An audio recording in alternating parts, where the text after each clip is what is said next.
100% perfect, sir. Right.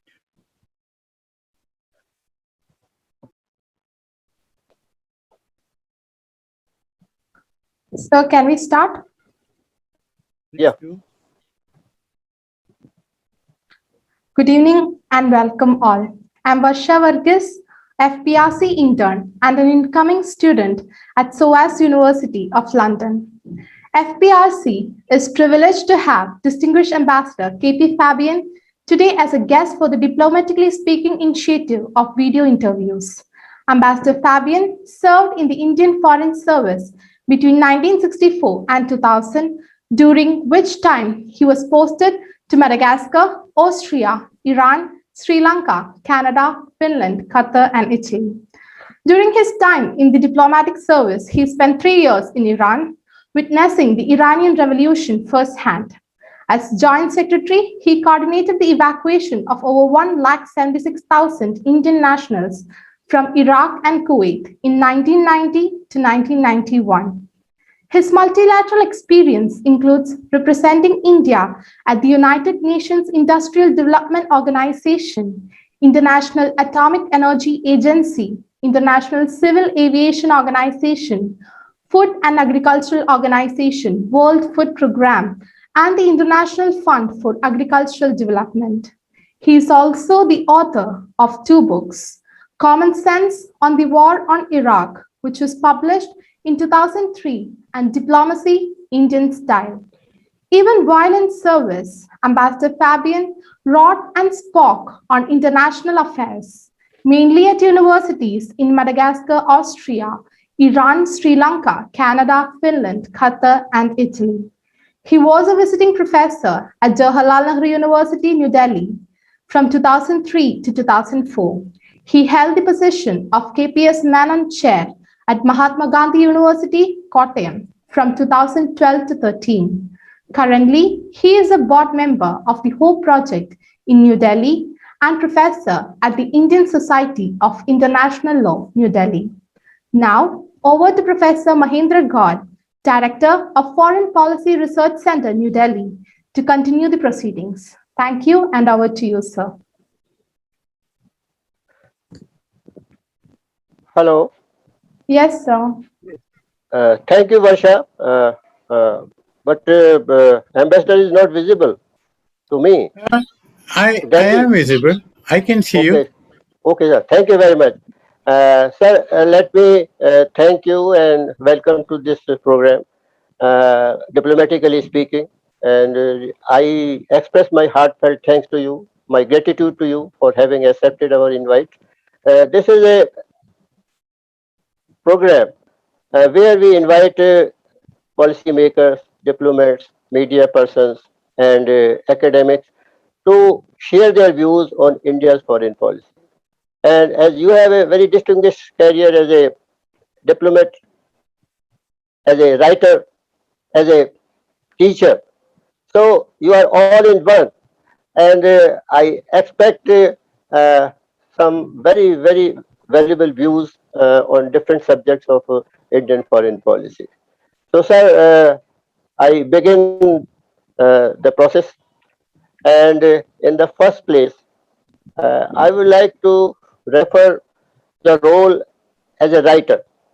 You have written 2 books, and one which has attracted a lot of attention throughout the world is about diplomacy Indian style. And I think no one else could have been better equipped than you to write on this subject. Sir, let us know something about this book. And do you believe that, as you have said, that we have neglected or we have not paid attention to what Kautilya said in his Arthashastra? Thank you, Professor Mahendra.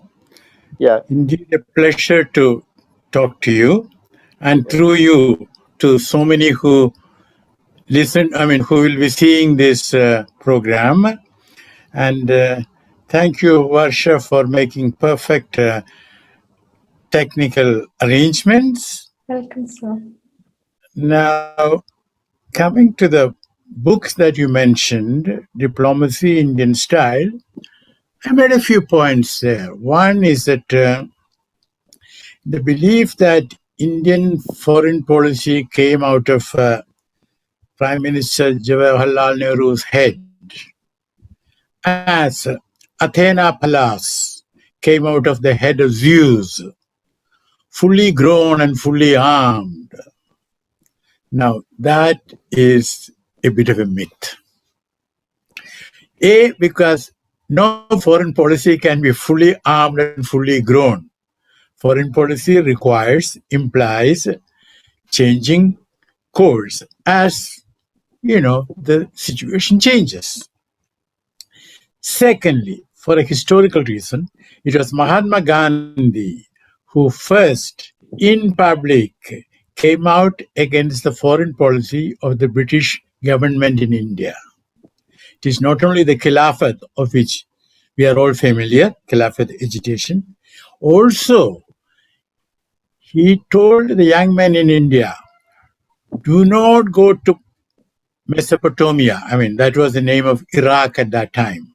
This is post First World War. We are looking at 1919. See, the United Kingdom and France had divided between them the Ottoman Empire in West Asia, and Iraq was part of the loot of the United Kingdom. But Iraqis revolted, and so Churchill had to send an army there, and a good part of the army went from India.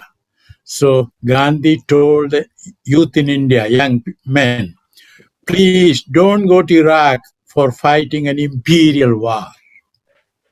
And then he added, the people of India do not endorse the foreign policy pursued by the British government. So that is the first point which I made. I'll make only one more point, and that is that India has tended to be very textual. Let me make a distinction between being textual and contextual. Textual means, if A and B sign a contract, if A believes that it is the words of the contract that matter, not the intentions, the ambitions, and the track record of the other side. You know what I mean? In that context, when India signed that war agreement on Tibet with China, and it starts with Panchsheel and all that, frankly, between you and me, does it make any sense to sign such an agreement with Mao Zedong, who openly proclaimed and practiced that power comes from the barrel of the gun? So, in general, it's not only this. I can give you more example. Even the 1993 agreement on maintaining peace and tranquility along the LAC, line of actual control, in the border areas. It was signed in Beijing when Prime Minister Narasimha Rao was there. Okay. Now, this concept of LAC, line of actual control. Now, this was mentioned to Nehru by Chu Enlai way back, and he had rejected it. Now, this agreement was signed, but you know something? There was no map attached which showed where the LAC was. So, does it make any sense to have such a concept which is airy? Secondly, if the two sides did not agree on the delineation of the LAC, well, on the same map, there could have been two lines. LAC according to China, LAC according to India. Nothing was there. So, India tends to be textual, not contextual. These are the points. There are other points, but let's stop here. Thank you very much, sir, for explaining the finer points of your book, the conclusions. Now we come to current geopolitical world and about India's role in this changing geopolitical world. India says that now it is a multipolar world. We believe in multi-alignment policy, and I think, according to India, it is believed that it is the only course left for India. So, how far do you agree with this, viewpoint that multi-alignment policy is best for India in the current context? Couple of points. One is that I wouldn't describe the world as multipolar. I would say that there was a bipolar world long time ago. Then there was a unipolar moment. Of course, the moment may have lasted a couple of years, but it was a moment. You remember that famous essay in Foreign Affairs magazine? So it was a unipolar moment. And then, because of unwise leadership of the United States, which failed to integrate Russia, into the international order by accepting it as a great power, and because of President George Bush, who committed two big blunders. One is Afghanistan. Not only a blunder, it's a crime. It was actually what I would call a crime against humanity. Okay, because the Taliban had said they were prepared to negotiate about, rendering Osama, but Bush wanted a war.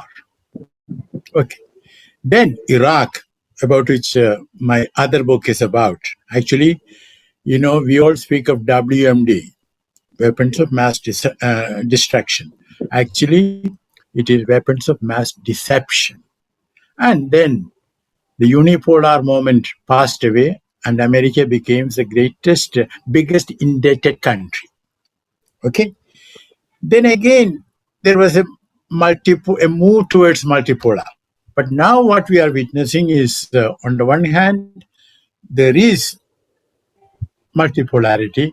On the other hand, the world is moving towards bipolarity with America on the one side and China on the other side. And what we have to understand is that because of West's mistaken policies, remember 70th anniversary of the Normandy D-Day in Paris. Obama was there in Paris, and Hollande, the president, he had to have two dinners that evening because Obama refused to sit at the same table with Putin. This is not diplomacy. Diplomacy is dealing with the person in office or in power. To say that I won't sit with him, no, this is bad diplomacy. Anyway, because of the Crimea, Putin was ostracized.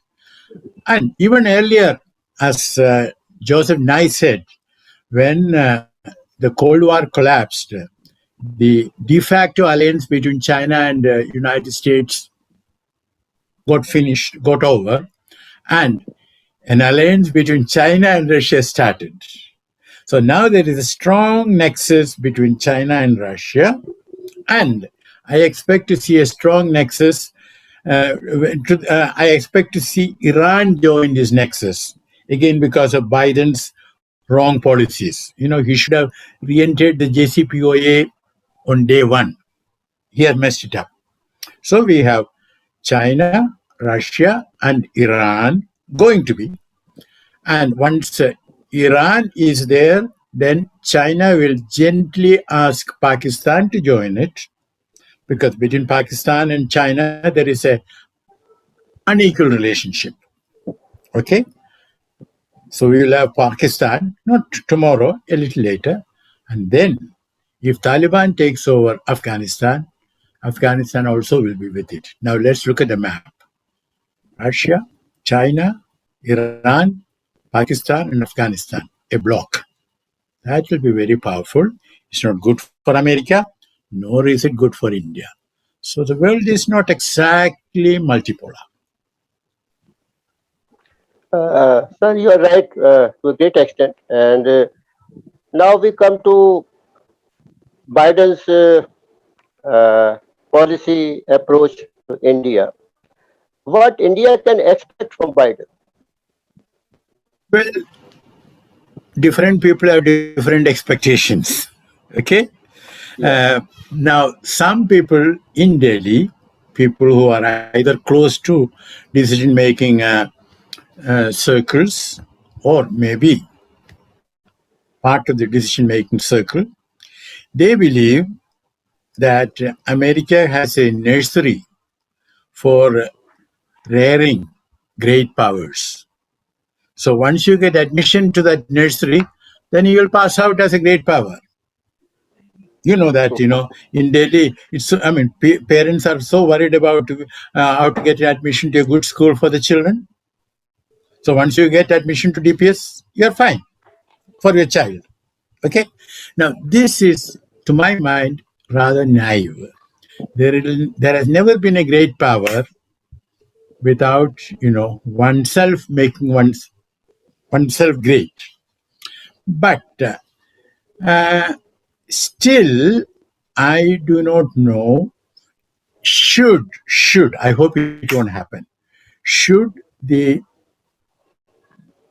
tension at the border with China escalate into a sort of a warlike situation, whether America will militarily come to India's assistance, we do not know. We do not have an alliance. We, of course, do not need boots on the ground. All that we need from them will be naval action and air action. But even that, we do not know whether they will do it. Now, for Biden, who has, to my mind, gone slightly undiplomatically about his policy towards China, because remember Anchorage, 22nd of March 2021, when Blinken met his Chinese counterpart, remember what happened? You see, whenever there is such a function, we invite the media, they click, and the two leaders shake hands and say nice things to each other. Well, Blinken, he scolded China, and the Chinese scolded back. Then Blinken again scolded, and with the interpreter there, interpretation needed, it took 1 hour. The media were there. Now, this is not the way to start a serious conversation. And then what is America telling China? We shall cooperate with you wherever it's to our advantage. But we shall, stay firm and confront you wherever necessary. No, that is cherry picking. You can't do that. So you have very nicely put the perspective approach of US towards India, and that's why many issues which could have been solved very quickly and very easily have been delayed, and we do not know what is the reason of this delay and all that about this vaccines and all visa. I mean, things are coming out, but they are not coming out at a pace at which it is required or necessary. Sir, now I come to our next door neighbor, that is China.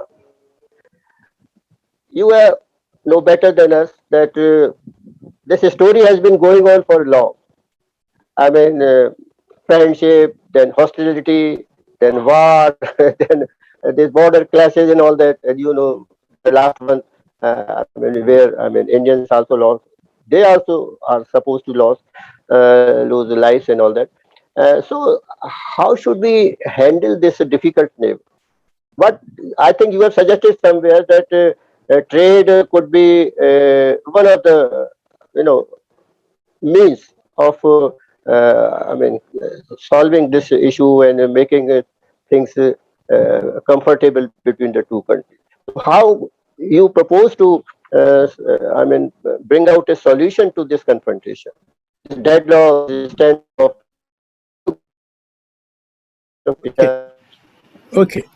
Now, before I answer that specific question, let us try to understand why did this tension occur now? I mean, now meaning, it's almost a year. Why did it occur? Okay.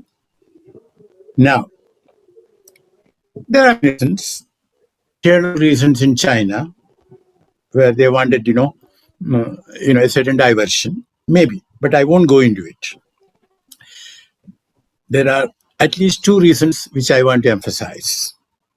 One is that China is very allergic to India's getting closer and closer to the United States. And China becomes a very sort of, scared, insecurity feeling. That's point number one. Point number two is that our Honorable Home Minister on the 5th of August, was it 2019, when the status of Jammu and Kashmir was changed? He made a statement that we shall recover Aksai Chin and the Pakistan occupied Kashmir, if necessary, by shedding blood. He used a Hindi expression. Do you know that our foreign minister had to go to Beijing and tell them, listen, we did not mean it. Don't take the words of my home minister seriously. Now, listen, any country where foreign policy matters are dealt with by others is going to pay a price for it. It's So these are, unfortunate. pardon? It is unfortunate. So that's fine. Now, coming to your question, what we should do, my view is that we should stand firmly from a military point of view at the border. We should anticipate and stand firmly. I do not know whether we anticipated. In fact, some people in Delhi believe that even when the Chinese started it, initially we wanted to deny it or minimize it. No, we should anticipate and deal with it firmly. And if the Chinese are making incursions at 2 points, we should do two things. One is that resist them firmly at those 2 points, but along with that, make incursions in the other direction at three other points. You see, that is what is required, a stout military defense policy. And it's my view that our army can do it. It's not, we are not asking them to do something which they can't do. No, they can do it. And if then what happens is that, China will realize and say that, okay, let's talk. And if you're talking from a position of strength, then you can have a good settlement which takes care of your interests. But if you are beaten back, if they have encroached upon your side 3, 4, 5 points, and you still want to sit and talk, you're only going to lose. And then with that Kailash heights, that was the correct thing to have occupied those heights, but it was the wrong thing to have, withdrawn. Just because the Chinese said, yeah, we will do it, other things. Basically, Chinese cannot be, or shall I say, trusted, but I wouldn't say that in public. If I am a foreign minister, I would not say that in public. Only thing is that we have to be, what shall I say, prudent. In public, you say that, we of course trust them and all that.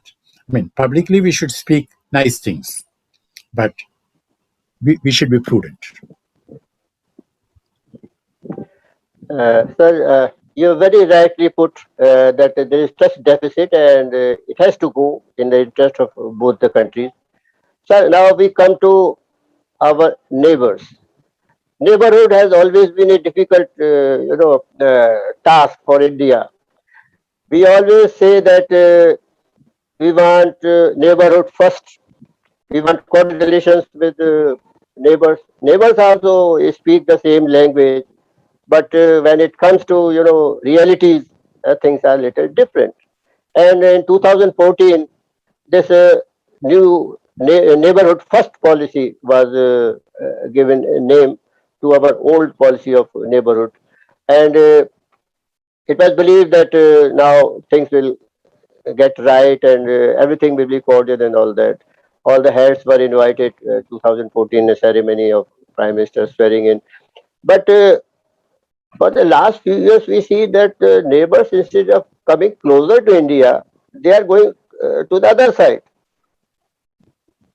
I mean, that is just the opposite of what we expected. We expected them to come closer to us, but we find that they are going to the other side. The impact of China on our relations with neighborhood has always been felt for so many years.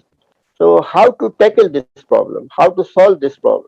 What India should do in relation to its neighbors?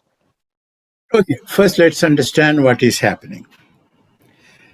Let me start, since I am from Kerala, let me start, let us start Yes, with maybe. Sri Lanka. Sri Lanka. I Yeah, was Deputy High Commissioner there a long time ago. yeah, Now, my view is that now I am speaking plain English, not undiplomatically, but plain English. So long as the Rajpakses are in power in Sri Lanka, we cannot expect any serious, improvement in bilateral relations. Okay, yeah, there is a long story to it. We don't have to go into it. yeah, Okay. Now, coming to Bangladesh, we are having good relations with them, but here again, one of our ministers said, vermin and all that, coming from Bangladesh and all that. Now, this is not the way to speak, you know. Again, with Bangladesh, we have done very well, but it's a bit too personalized. I would say over personalized. And the prime minister there is coming under pressure. You know, yeah, you should not over personalize bilateral or diplomacy. Personal rapport is good, but don't over personalize. Then Maldives, we are doing well. We are doing well. Then Pakistan, Nepal. Yeah, Nepal. Nepal, we could have done better because when there was the dispute about some road which we built and all that, and the Nepalese wanted foreign secretary level talks, the right thing would have been to have those talks. To say that it is COVID, foreign secretary is busy, no, then we could have had a Zoom conversation like this. In other words, we should, India being the bigger country, should go slightly out of its way to give the impression to the neighbors, look, we don't want to be the big brother or big sister. We want to have an equal, mutually advantageous relations. You know, yeah, that is a message we should give, which we have not given. Now, it's not enough to make statements. It's not enough to invite them for your inauguration and all that, which is a good thing. But you have to follow it up. For that, you need proper policy formulation. Okay? So we have done with Nepal, then Maldives, I mentioned. Then what is left is Pakistan, correct? yeah, Okay. Now, Pakistan, we have to first understand the deep nexus between Pakistan and China. Historically speaking, diplomacy requires dancing with more than one partner at a time. And Pakistan has been very good at it. It was dancing with the United States and China at the same time. It was dancing with the United States and the Taliban at the same time. Okay, so that nexus is there and they will coordinate. We have to understand. Now, I think under Manmohan Singh, we had a better policy with Pakistan in the sense that we can't solve the Kashmir problem and all that, not during our lifetime. You don't have to solve all the problems, you have to contain them. Have trade, have people to people relationship, and maintain the ceasefire. You know what I mean? We can't have a treaty of eternal friendship and all that, which we have tried foolishly in 1965. Tashkent and all that. We gave a draft and all that. No, that's all not realistic diplomacy. Then we have been sending mixed Afghanistan, no talk with you unless you stop carrying out terrorism. Now, that does not make sense. Important thing is to talk. What you talk is different. And when you talk confidentially, privately, then you can talk tough if necessary, if necessary. But if you talk tough in public, no, it doesn't have any impact. They will also talk in public.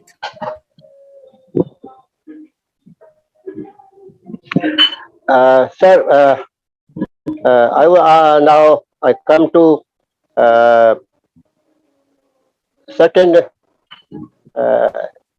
I should say, activities and your performance in two cases. One is about the evacuation of Indians from Gulf twice, and then again, the question of evacuation of Indians stranded in Afghanistan. So you did a wonderful job as a joint secretary. You coordinated everything. The whole world praised you for that, and it's a massive, exercise taken by India, and that was done under your supervision. And the same thing happened last year also during this COVID infection and all that. So how is all this evacuation of Indians from Gulf countries is going to have an impact on India's economy, and the plight of these people who have returned from there. How would you see it? What is the solution for all? I mean, thousands of people go to these countries and they have to come back under such pitiable conditions and all this. They have nothing to feed when they come back. I mean, they were the only bread earners sending remittances to their families and all that. So, how do you look at this issue, this problem? What are your suggestions to overcome this difficult situation? Thank you. I just want to make one point about the evacuation 1990-91, and that Yeah, is that there was perfect cooperation, within government of India and between the union government and the states. Just to give one example, once I had to fill up a whole ship with food material meant for Kuwait within 24 hours. The ship was coming to Kochi, and we had got permission from the Security Council for sending food because there was blockade, yeah. under sanctions. And I just made a phone call to the chief secretary. He just asked me, "Fine, but what are the items that you need to send?" I said, "Listen, the capacity of the ship is this much. Let us use the full capacity. As regards the items, I said, listen, keep in mind that about 50% are Malayalis and the rest are, from other parts of India. So, keeping that in mind, you sort of list out the items to be sent, and that is that." And we put down, I thanked him and I put down the phone. Then it occurred to me that I had not told him that we would pay for it. So I called him immediately. So he said, "Fabian, that's okay. That is the least, that matters the least." And the Kerala government never sent us a bill. You know what I mean? That was the spirit of cooperation. Because of that, we could do it. Now, Yeah. coming to the recent evacuation from the Gulf, I checked with Kerala and I was told that 15.5 lakh of people came to Kerala, out of which 14 lakh came from the Gulf, okay, during this Yes. COVID time.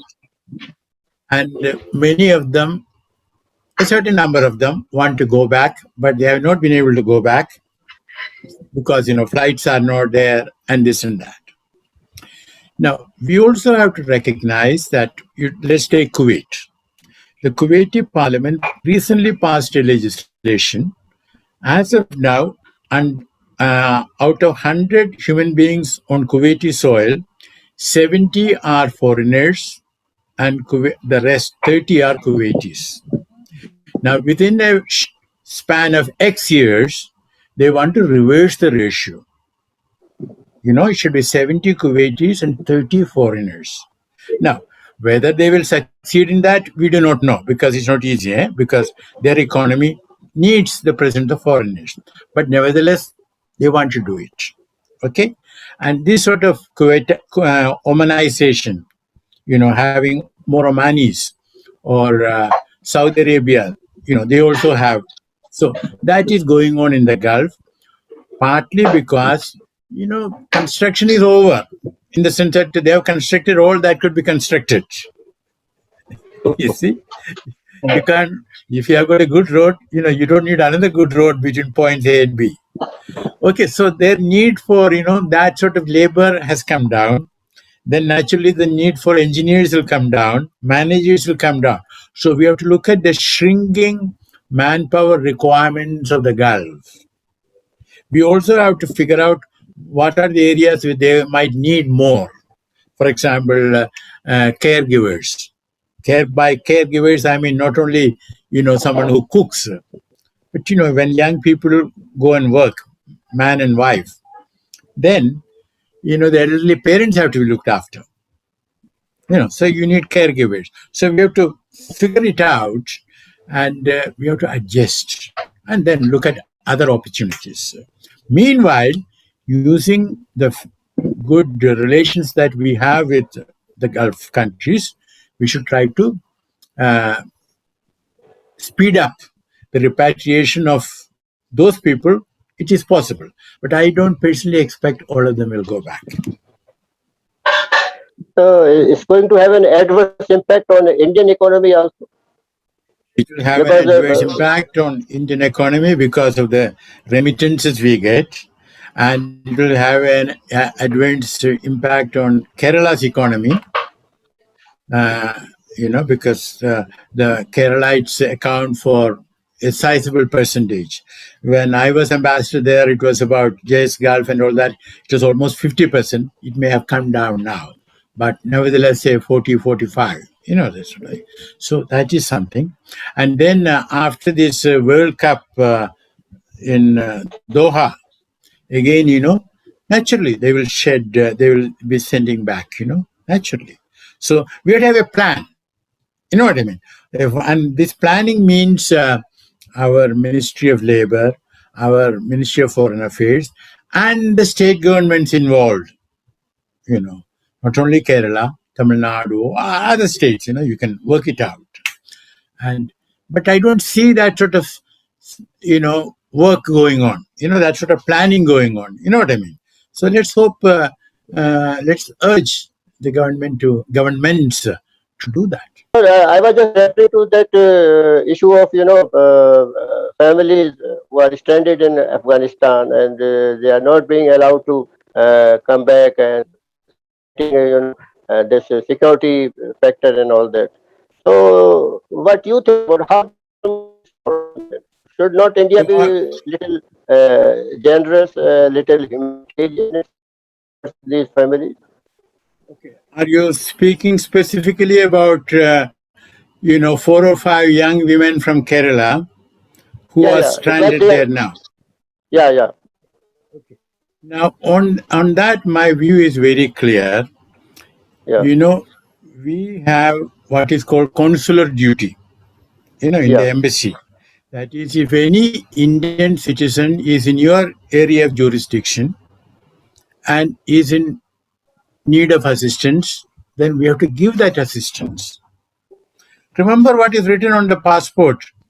On behalf of the president, the foreign minister is saying, I request the authorities yeah, through which yeah, the holder of this passport is passing through to give all assistance and yeah. security. So if you are asking others to give security, we have an obligation. Now, in the present case, it has been reported, though I have no verification, it has been reported that Afghanistan wanted to deport them to India, and our security agencies declined.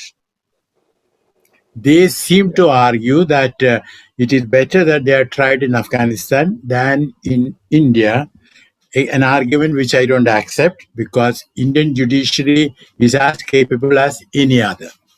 And don't forget IPC Section 3, an Indian citizen who has committed an offense abroad, even in outer space, can be tried in India.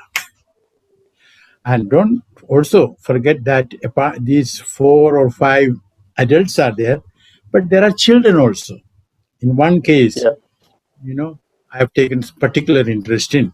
There is a little girl who is 4 years. Now, this little thing is absolutely innocent. Whatever her mother has done, whatever her father has done, she is innocent.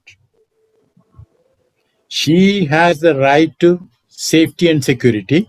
And the practical thing is she should be with her grandmother, not left there. So the matter is being taken up in the Kerala High Court with a mandamus writ, that this is what the yeah. government should do.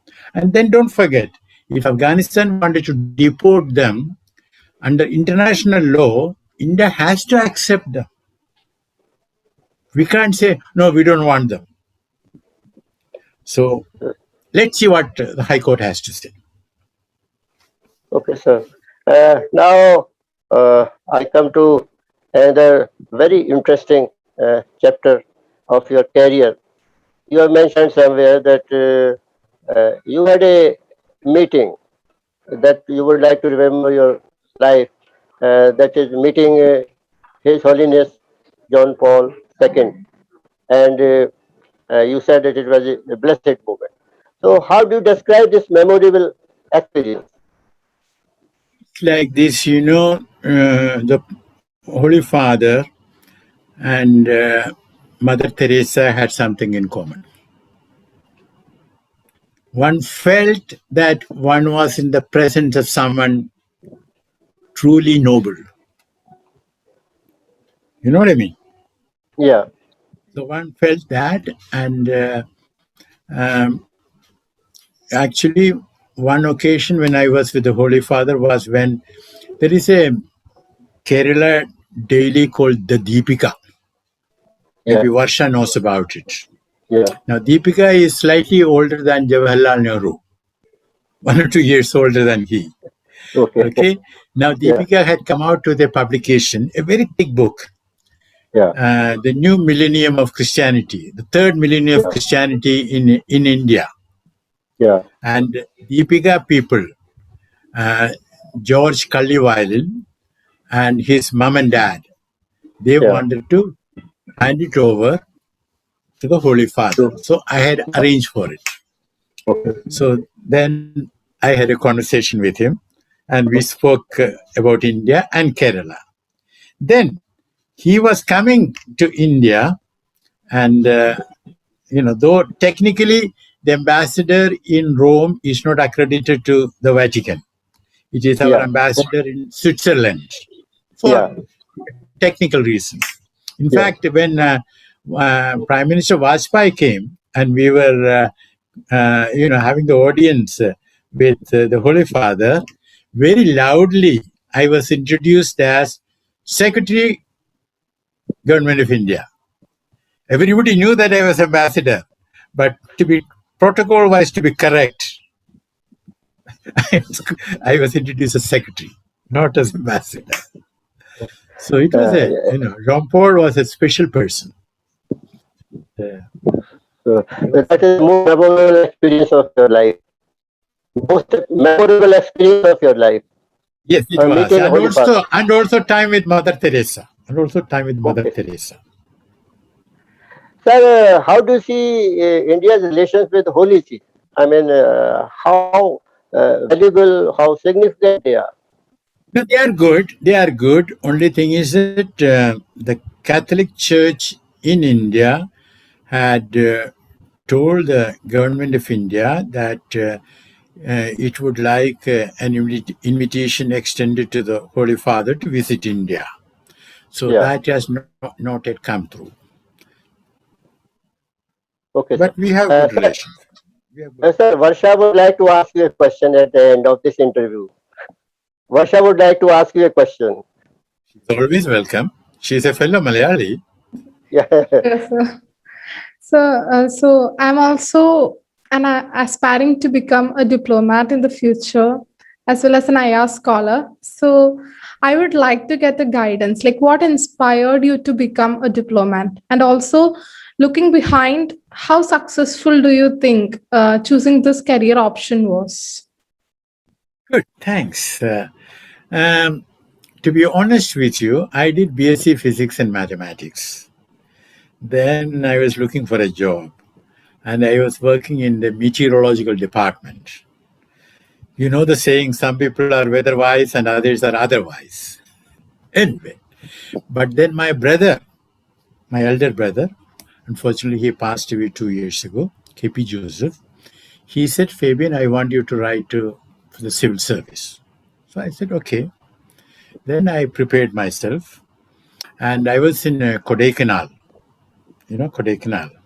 And I had two sources. One was the Jesuit priests, they had a library there, big library. And there was a priest, Father Uttarid. He helped me a lot. Then I used to get books from the British Council in Madras at that time. They will send it by post. Okay. Then I made it in the first attempt. I was in Bombay at that time. Then came the question whether I should choose the foreign service or the IAS. My dad wanted me to choose the IAS.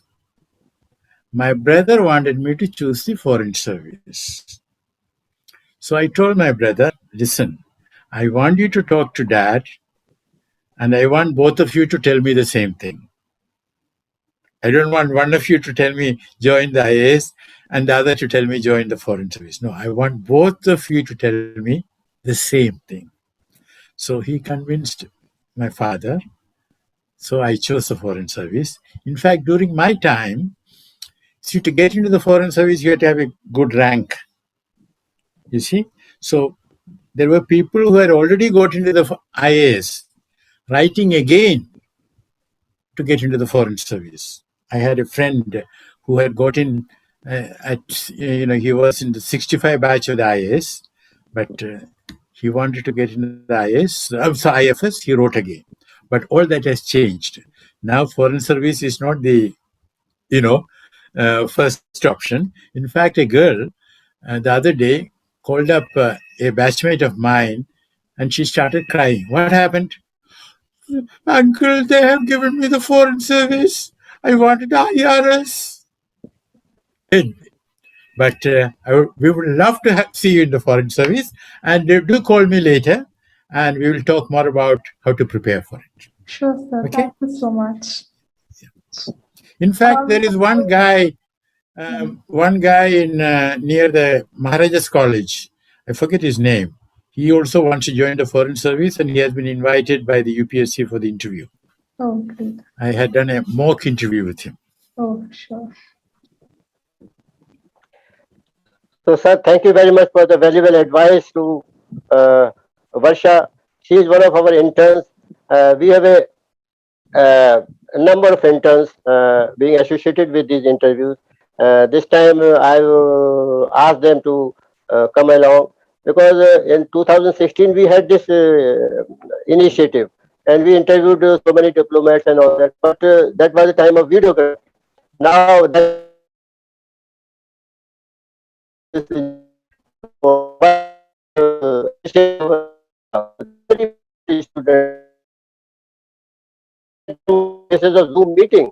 I just interview them. I do not allow any applicant to join. Just he applies and he gets entry into it. I have got a backlog of 100 applications right from 2020 for internship because now everybody is free online classes. You have lot of time, but I always tell them this is not a pastime. This is not for killing time. You must be serious, honest, and committed in your work you want to take. So, Well, thank you. I have enjoyed every moment interacting with yeah, both of you. yeah. So thank you very much, sir, and hope to see you Again, till later, your Sure, values on we shall policy. meet at the India International Center one of these days. Okay, sir. Okay, sir. Thank you very much. Thank you very much. You. Thank you Bye so much, bye. sir. Bye. Night, sir. Take care. Right.